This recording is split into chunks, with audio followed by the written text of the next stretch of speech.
Hi everyone. स्वागत है आपका अपने यूट्यूब चैनल माइनिंग मसाला में। आज हम बात करने वाले हैं माइंस रूल्स के बारे में। तो चलिए शुरू करते हैं। माइंस रूल्स में कुल 12 अध्याय हैं और 84 नियम हैं। जैसा कि हमने पिछले वीडियो में आपको बता दिया था, माइंस रूल्स और रेगुलेशन दोनों ही माइंस एक्ट के अधीन बनाए जाते हैं। माइंस रेगुलेशन खान के टेक्निकल सब्जेक्ट्स के संबंध में बनाए जाते हैं, जैसे कि पिलर का विड्थ कितना रहेगा, पिलर की हाइट कितनी रहेगी, रॉक बोल्ट के बीच में स्पेसिंग कितना रहेगा, होल रोड का ग्रेडियंट क्या रहेगा। ये सारी चीज़ें माइंस रेगुलेशन में आती हैं। जबकि जो अपना माइंस रूल्स है वो खान में साफ सफाई और खान में काम करने वाले व्यक्तियों के हेल्थ और उनके सुख सुविधाओं से संबंध रखते हैं और एक्ट में दी गई कुछ बातों को खुलकर बताते हैं। जैसे माइंस में यूज होने वाले अलग अलग प्रकार के रजिस्टर, उनका नमूना क्या रहेगा, यानी किस तरह के वो दिखेंगे। जांच न्यायालय यानी कि कोर्ट ऑफ इंक्वायरी, उनकी पावर्स क्या रहेंगी। कोर्ट ऑफ इंक्वायरी के खर्च की मालिक से वसूली का तरीका क्या रहेगा, यानी अगर किसी माइंस में किसी तरह का कोई एक्सीडेंट हो जाता है और उसके लिए कोर्ट ऑफ इंक्वायरी अपॉइंट होती है, और अगर कोर्ट ऑफ इंक्वायरी में ये डिसीजन मिलता है कि गलती माइंस मैनेजमेंट के किसी भी एम्प्लॉय की है, यानी कि ओनर, एजेंट या मैनेजर की वजह से हुआ है, तो जो कोर्ट ऑफ इंक्वायरी के खर्च का वसूली है वो मालिक से लिया जाएगा। जैसा कि बताया हुआ है कि रेगुलेशन कोयला की खानों के लिए, मेटलिफेरस खानों के लिए और तेल की खानों के लिए अलग अलग होते हैं, जबकि माइंस रूल्स तीनों प्रकार की खानों पर लागू होते हैं। यानी कि ये सेम रहेंगे माइंस रूल्स तीनों प्रकार की खानों के लिए, कोयला खानों के लिए, मेटलिफेरस खानों के लिए और तेल की खानों के लिए। माइंस रूल्स को सेंट्रल गवर्नमेंट बनाती है और माइंस रूल्स हैं जो अभी प्रेजेंट में पढ़ रहे हैं, ये 2 जुलाई 1955 के गजट में प्रकाशित किए गए थे और उसी समय से ये इफेक्टिव हैं। समय समय पर इनमें सुधार भी किए गए हैं।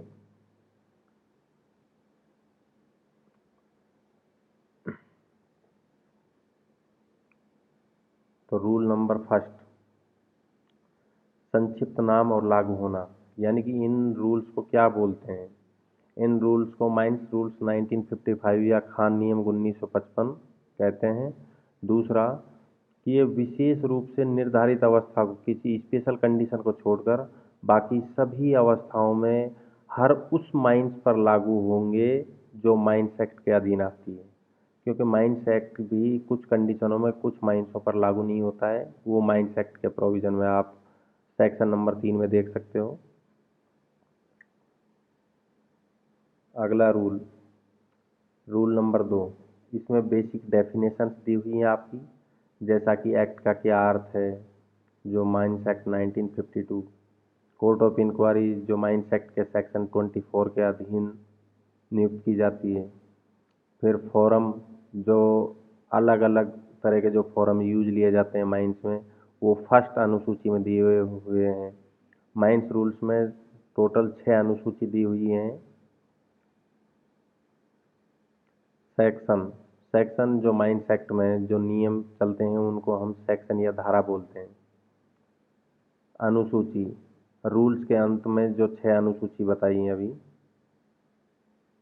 मैनेजर, मैनेजर के अंतर्गत वह खान अधीक्षक, माइन सुपरिंटेंडेंट भी आता है, जिसे खान के ओनर या एजेंट ने एक्ट के सेक्शन 17 के अधीन नियुक्त किया गया है।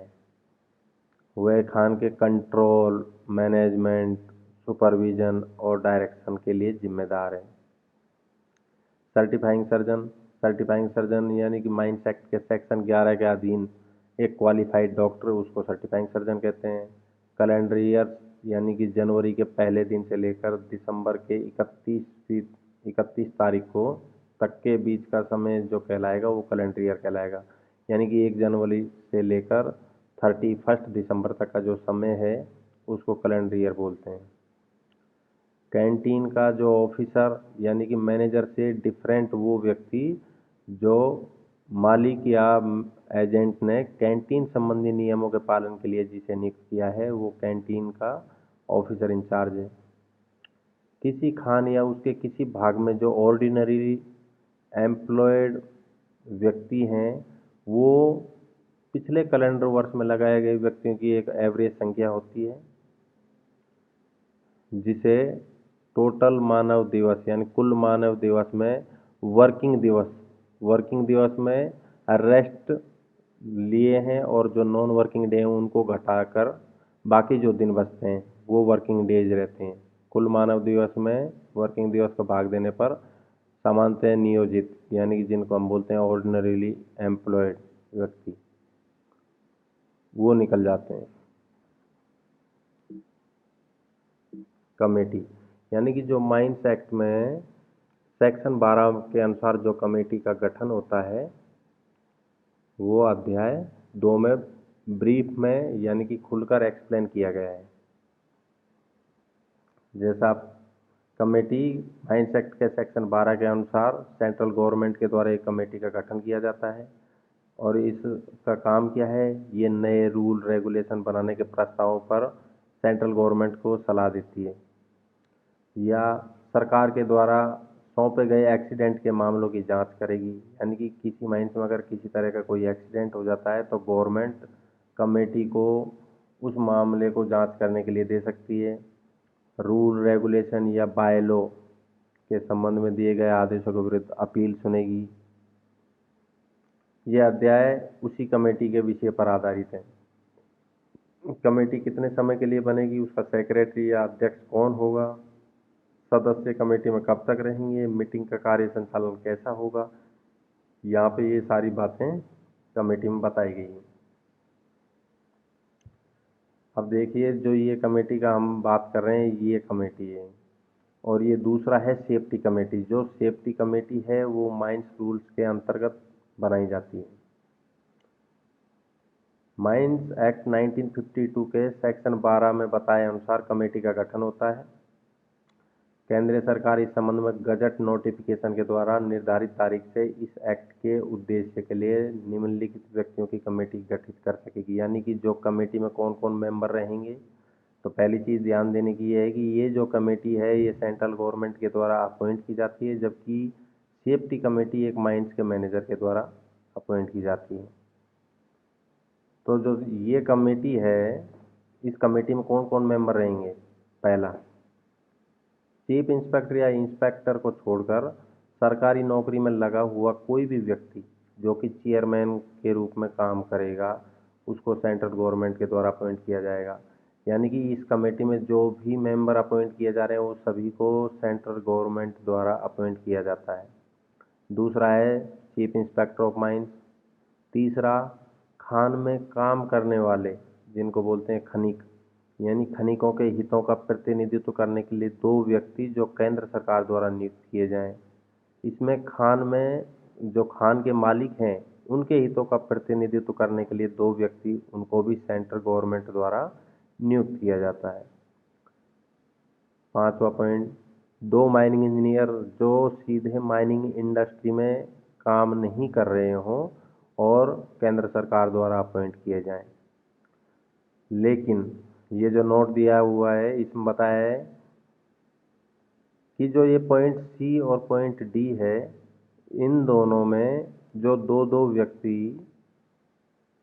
सेंट्रल गवर्नमेंट द्वारा अपॉइंट किए गए हैं उनमें से कम एक व्यक्ति इसमें से और एक व्यक्ति इसमें से, ये दोनों में से एक व्यक्ति कोल माइंस में काम करने वाला होना चाहिए। जैसे कोयले की खान में एक व्यक्ति कोयले की खान का वर्कर्स का प्रतिनिधित्व करने वाला होगा इसमें से, और ये जो डी दिया हुआ है इसमें खान के जो मालिक हैं उनके हितों का प्रतिनिधित्व करने के लिए कम से कम एक व्यक्ति कोयले की खान के मालिकों का प्रतिनिधित्व करने के लिए होगा। अब है safety committee. Safety committee rule 29T के अनुसार गठन किया जाता है। सेफ्टी कमेटी प्रत्येक खान में जिसमें 100 से अधिक व्यक्ति एम्प्लॉयड हैं उसमें ओनर एजेंट या मैनेजर सुरक्षा को बढ़ावा देने के लिए एक सेफ्टी कमेटी का गठन करेगा, बशर्ते कि चीफ इंस्पेक्टर एक आम या विशेष लिखित आदेश देकर खानों के किसी विशेष समूह या किसी विशेष क्षेत्र की सब खानों के लिए ग्रुप सेफ्टी कमेटी गठित करने के लिए ओनर एजेंट या मैनेजर से अपेक्षा कर सकता है। यानी कि इसमें बताया कि अगर किसी भी माइंस में नंबर ऑफ एम्प्लॉयज़ ज़्यादा हैं तो उस पर्टिकुलर माइंस के लिए एक अलग से सेफ्टी कमेटी हो सकती है, और अगर आसपास कई माइंस हैं तो उन सभी माइंसों के लिए एक सेफ्टी कमेटी का भी गठन हो सकता है, जो कि एक चीफ इंस्पेक्टर या इंस्पेक्टर एक लिखित आदेश देकर उन माइंस के ओनर एजेंट या मैनेजर से ये अपील कर सकता है। रूल 29U, इसमें कौन कौन मेंबर रहेंगे, यानी सेफ्टी कमेटी की रचना, इसमें कौन कौन रहेंगे। पहला, खान का मैनेजर जो कि चेयरमैन के पद पर रहेगा। दूसरा, अध्यक्ष द्वारा नॉमिनेटेड 5 पदाधिकारी या सक्षम व्यक्ति, यानी कि जो कि खान के मैनेजर के द्वारा नॉमिनेट किए जाएंगे।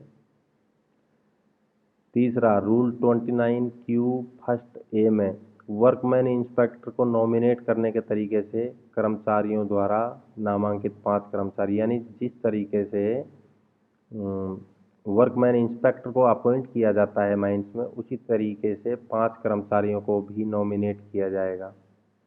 चौथा पॉइंट, जिस माइंस में वर्कमैन इंस्पेक्टर हो या नियुक्त किया गया हो तो वहाँ पे वर्कमैन इंस्पेक्टर भी इस सेफ्टी कमेटी का हिस्सा होगा।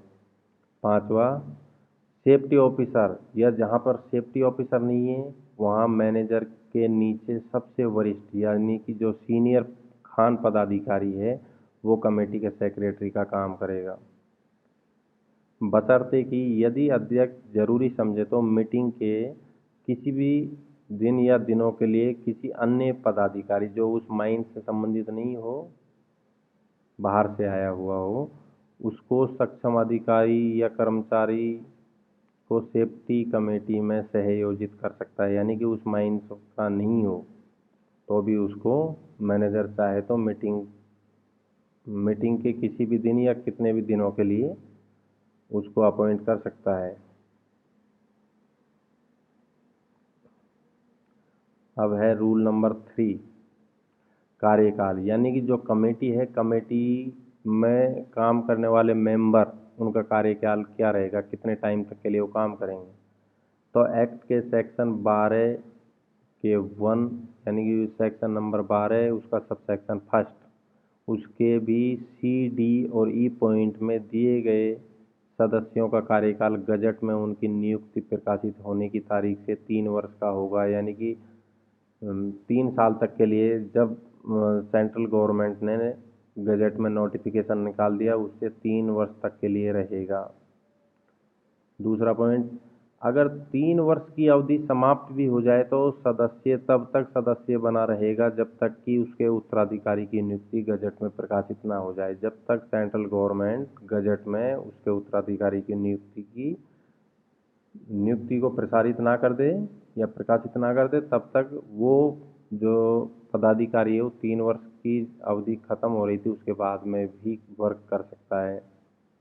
अगला पॉइंट है कि किंतु आकस्मिक यानी सडन रूप से कोई भी पद अगर रिक्त हो जाए तो उसको भरने के लिए जो नियुक्त किया गया सदस्य है वो उस सदस्य के कार्यकाल के बचे समय के लिए ही पद पर रहेगा जिसकी जगह उसे नियुक्त किया गया है। यानी कि कोई भी व्यक्ति अगर मान लीजिए 1 वर्ष के बाद में आकस्मिक यानी सडन रूप से अपने पद को रिक्त कर दिया है या उसने छोड़ दिया है या उसकी मृत्यु हो गई है, तो जो उसकी जगह पर उसका जो उत्तराधिकारी आ रहा है यानी कि जो अपॉइंट किया गया है उसकी जगह पर, वो बाकी बचे हुए 2 वर्ष के लिए ही नियुक्त किया जाएगा और वो अपने पद पर भी तब तक बना रहेगा जब तक कि उसके उत्तराधिकारी की नियुक्ति गजट में प्रकाशित ना हो जाए। रूल नंबर 4, कमेटी का सेक्रेटरी कौन होगा। तो कमेटी का सेक्रेटरी जो चीफ इंस्पेक्टर द्वारा इस काम के लिए नॉमिनेटेड इंस्पेक्टर कमेटी का सेक्रेटरी होगा। मानदेय, यानी कि कमेटी में काम करने वाले जो सदस्य हैं उनको पैसा कितना मिलेगा। तो उनको जो पैसा है वो सेंट्रल गवर्नमेंट के द्वारा निर्धारित किया जाता है। रूल नंबर 6, इसको रिपील्ड कर दिया है, इसको हटा दिया गया है। पद त्याग। रूल नंबर 7, अध्यक्ष को छोड़कर कोई भी अन्य सदस्य अध्यक्ष को अपना त्याग पत्र दे सकता है और सेंट्रल गवर्नमेंट को अध्यक्ष अपना त्याग पत्र दे सकता है। यानी कि अध्यक्ष के नीचे जो भी अन्य सदस्य हैं वो अध्यक्ष को अपना रेजिग्नेशन सौंपेंगे, जबकि अध्यक्ष अपना रेजिग्नेशन सेंट्रल गवर्नमेंट को सौंपेगा। तीसरा सब रूल फर्स्ट और सेकंड, जो ये फर्स्ट है ये सेकंड है, इसमें वर्णित परित्याग यानी कि अपना रेजिग्नेशन उसे स्वीकृति देने की तारीख से लागू होगा। यानी कि अगर एक्सेप्ट कर लिया है तो उस डेट से लागू हो जाएगा, या रेजिग्नेशन अध्यक्ष और केंद्र सरकार को मिलने के 30 दिन बाद की तारीख से, दोनों में जो भी पहले हो उस तारीख से लागू माना जाएगा। रूल नंबर 8, भारत से अनुपस्थिति, एब्सेंस फ्रॉम इंडिया। यानी कि कोई भी सदस्य भारत छोड़ने से पहले, भारत छोड़ने की तारीख और भारत में वापस लौटने की संभावित तारीख, यानी कब तक वो वापसी आ सकता है, उसकी सूचना अध्यक्ष को देगा। यानी कि कोई भी मेंबर जो कमेटी का मेंबर है और वो भारत छोड़कर जा रहा है, तो भारत छोड़ने की तारीख और भारत में वापस आने की तारीख की रिपोर्ट अध्यक्ष को देगा। और यदि 6 महीने से अधिक समय तक उसको भारत से अनुपस्थित रहना है, यानी कि अगर वो 6 महीने तक भारत ही नहीं आएगा तो वह अपना रेजिग्नेशन दे देगा। कंडीशन बी कि सब रूल फर्स्ट, ये जो फर्स्ट बताया है इसके अनुसार अगर कोई भी मेंबर भारत छोड़ने से पहले अध्यक्ष को जाने की सूचना ना दे तो यह माना जाएगा कि उसने भारत छोड़ने की तारीख से अपना पद त्याग कर दिया है।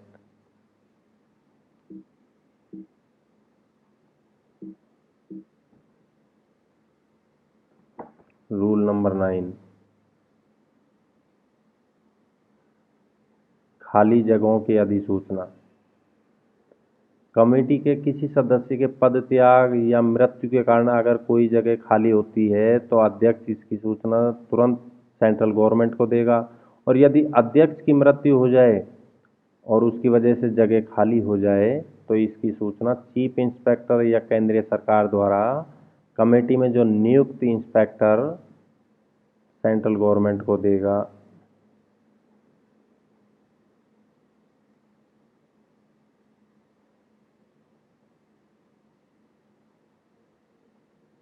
चीफ इंस्पेक्टर के द्वारा एज ए सचिव के रूप में जिसको नियुक्त किया गया है वो अध्यक्ष की मृत्यु की सूचना या जगह खाली रहने की सूचना सेंट्रल गवर्नमेंट को देगा।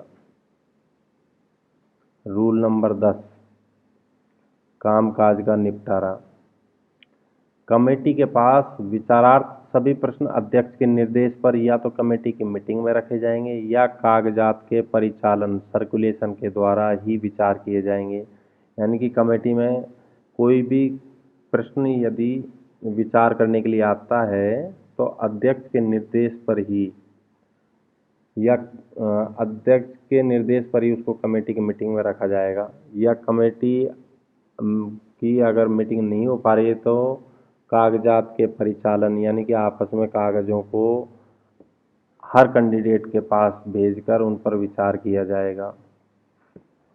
परंतु कागजात भारत से अनुपस्थित सदस्य को भेजना जरूरी नहीं है। जो कैंडिडेट जो मीटिंग कमेटी का सदस्य है और भारत से अनुपस्थित है यानी कि बाहर किसी देश में गया हुआ है तो उसको ये कागजात भेजना जरूरी नहीं है। दूसरा पॉइंट, किसी प्रश्न पर विचार के लिए जब कागजात परिचालन किया जाए तो कोई सदस्य निवेदन कर सकता है कि उस प्रश्न पर कमेटी की मीटिंग में विचार किया जाए। यानी कि जब अगर मीटिंग नहीं हो पा रही है और मीटिंग सिर्फ कागजात के परिचालन द्वारा ही की जा रही है तो यदि कोई सदस्य जो कमेटी का सदस्य है अगर वो ये कहता है कि इस प्रश्न पर विचार कमेटी की मीटिंग में ही किया जाए तो अध्यक्ष ऐसा करने का निर्देश दे सकता है। परंतु 3 या अधिक सदस्य इस प्रकार से विचार के लिए यदि निवेदन करें तो अध्यक्ष अवश्य ही ऐसा करने का निर्देश करेगा। क्योंकि हो सकता है कि अगर एक ही कैंडिडेट ने बोला हो कि इस प्रश्न पर कमेटी की मीटिंग जब भी होगी तब उस पर डिस्कस किया जाए तो हो सकता है कि अध्यक्ष उसको कैंसिल कर दें या मना कर दें। लेकिन जब 3 या उससे अधिक सदस्य जब इस तरह से निवेदन करेंगे तो जो कमेटी का अध्यक्ष है वो ऐसा ही करेगा जैसा वो 3 बंदे चाहते हैं। 3 या अधिक जो सदस्य हैं अगर वो ऐसा कहते हैं तो उसी हिसाब से कमेटी की मीटिंग में ही उस प्रश्न पर डिस्कस किया जाएगा। तो आज के वीडियो में इतना ही। अगर हमारा वीडियो आपको पसंद आया तो इसको लाइक और शेयर करना ना भूलें।